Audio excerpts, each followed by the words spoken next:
Гласот на Америка на македонски. Преку една деценија вашиот прозорец кон САД.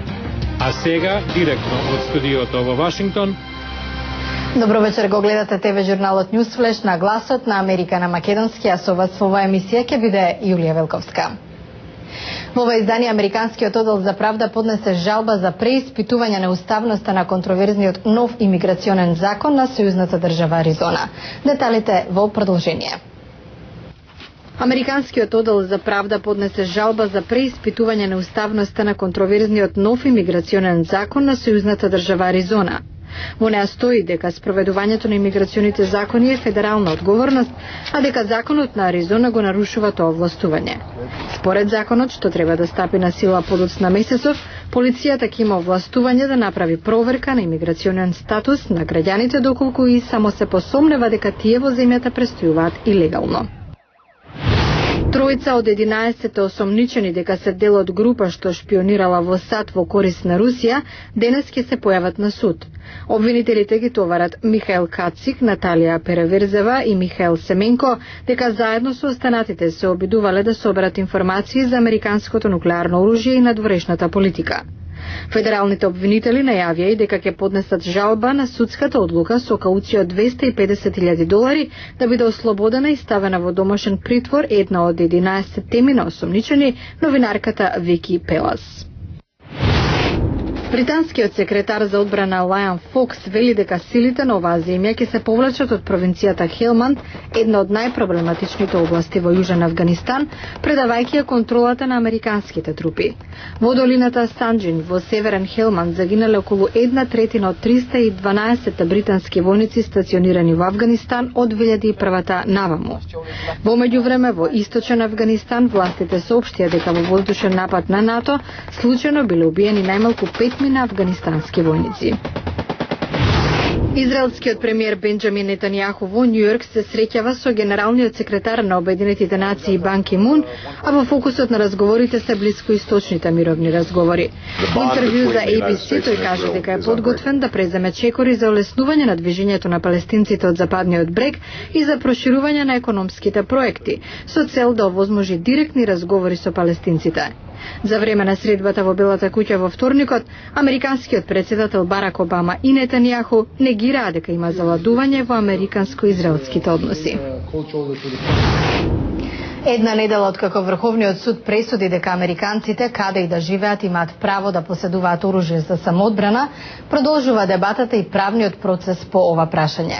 Судот во одлуката се повика на уставното право за поседување на оружје, а таа се однесува на забраната за негово носење што градските власти во Чикаго ја воведоа поради порастот на насилството со огнено оружје.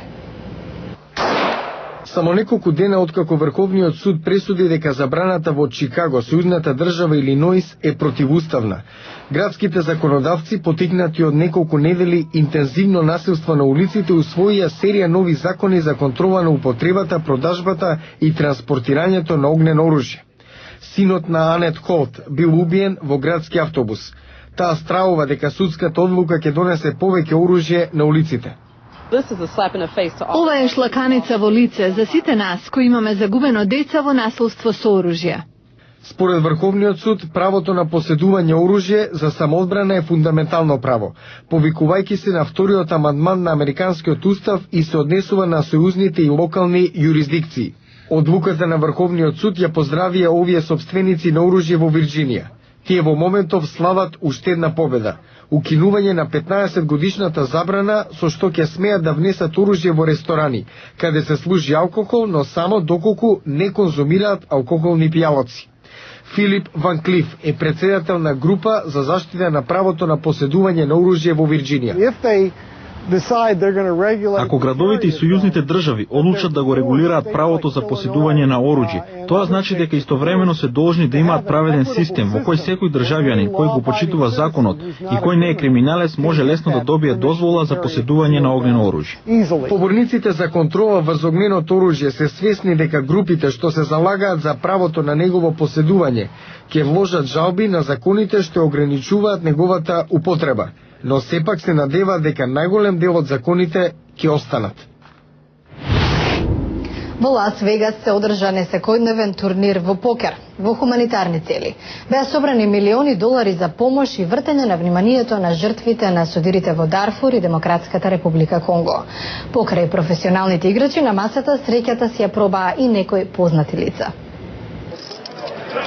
Професионални покер играчи и познати личности ги издружија силите за да помогнат на областите во Африка погодени од судири.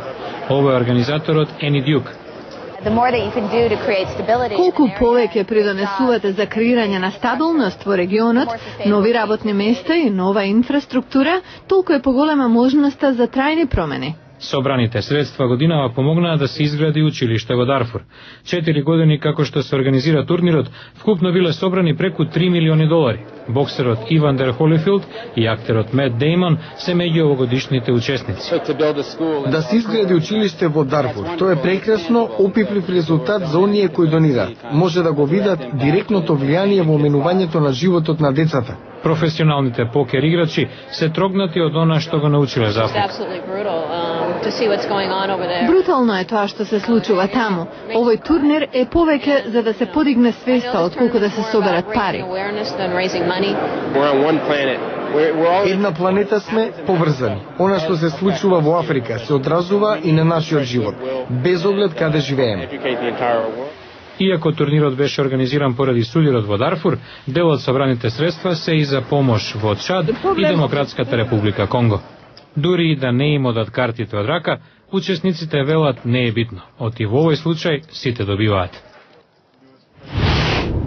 А во утрешната емисија, американскиот производител на познатата акустична гитара ужива светска слава.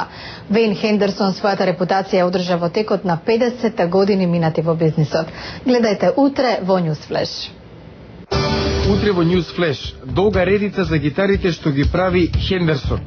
Само Ерик Клептон чекаше 10 години легендарниот занечија од рурална Вирџинија да му ја заврши гитарата. Гледајте утре во Newsflash.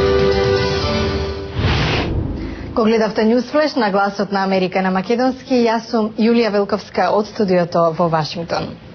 За најново од САД и светот, посетете нашата веб страница glaснaamerika.com. Ви благодарам на вниманието и пријатна вечер.